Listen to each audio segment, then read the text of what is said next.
Well, first of all, hello, my name is Dmitro Furdak and I'm a TV correspondent working for 1+1 television company in Kyiv, Ukraine.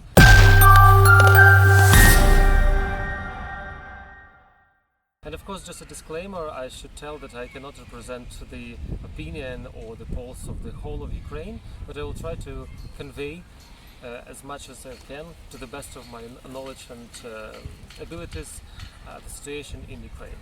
First question. Tell me about Ukraine and Ukrainian people. Well, first of all, this question is too broad and I can talk about my nation and my people, Ukrainians, for hours.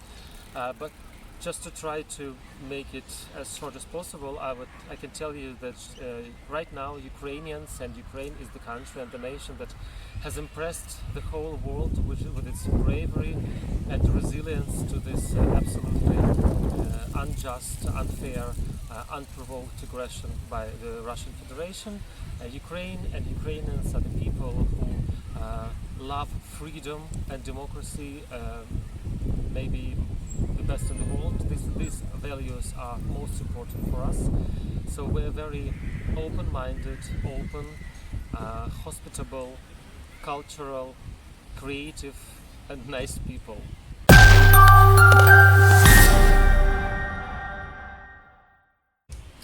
The situation in Ukraine right now, again, it's a difficult question because, as you can see, I'm sitting in almost the very center of Kyiv, and you can feel that the atmosphere is very, very nice.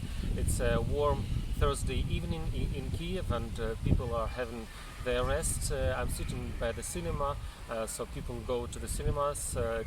Kids are circling around on bicycles and so on. So normal life right now in Kyiv. But first of all, an air alert can go out at any moment, and if it does, you will hear it because it's going to be very loud.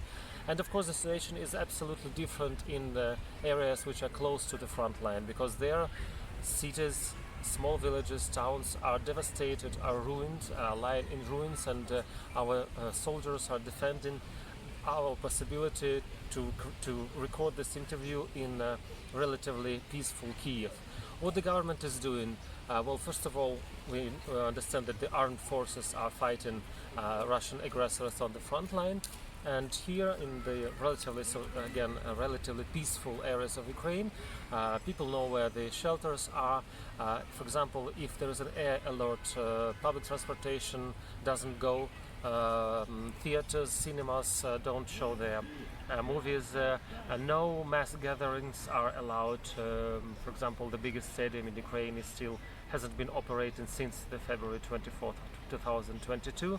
So, and people are rushed to go to the shelters, but they're not forced to do it. So it's actually up to everyone's choice whether or not to go to a shelter, a bomb shelter, underground, if there is an air alert.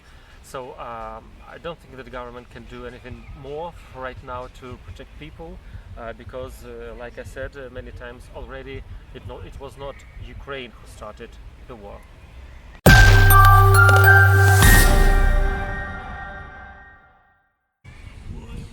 You're asking me what Ukrainians know about India, or what they think about Indian people, people of India.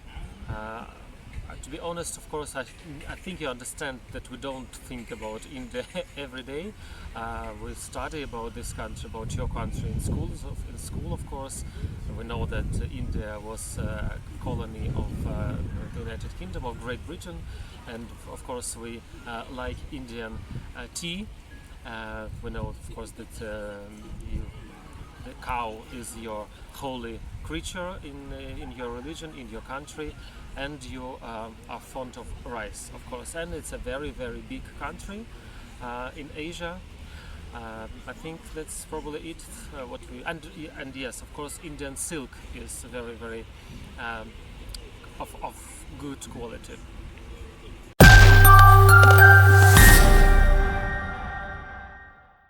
Indian Prime Minister Narendra Modi to Kyiv. I should tell you that Ukrainians who follow the news are of course aware of this visit, but you need to be also aware of the fact that Ukrainians got so to speak used to visits to Ukraine by top foreign officials since the beginning of the full-scale invasion. So we are not expecting any breakthrough after the visit of Mr. Modi to Kiev. And of course, we remember that he visited Russian dictator Vladimir Putin at the beginning of July. Then next day, I guess, after the awful shellings of Kiev, of the biggest Ukrainian children's hospital, Okhmatdit, and he actually shook hands with Putin and embraced him. And we didn't hear any strong condemnation by that horrible attack from Mr. Modi. So of course, probably we will never know what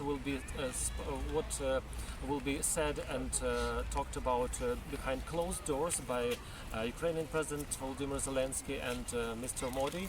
We will hear only what the press officers of the both presidents, Prime Minister and President, will deem it necessary. Of course, we always hope that those such visits can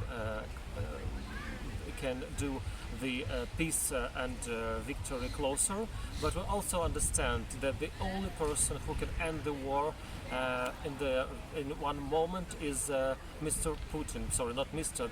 This awful creature, Putin.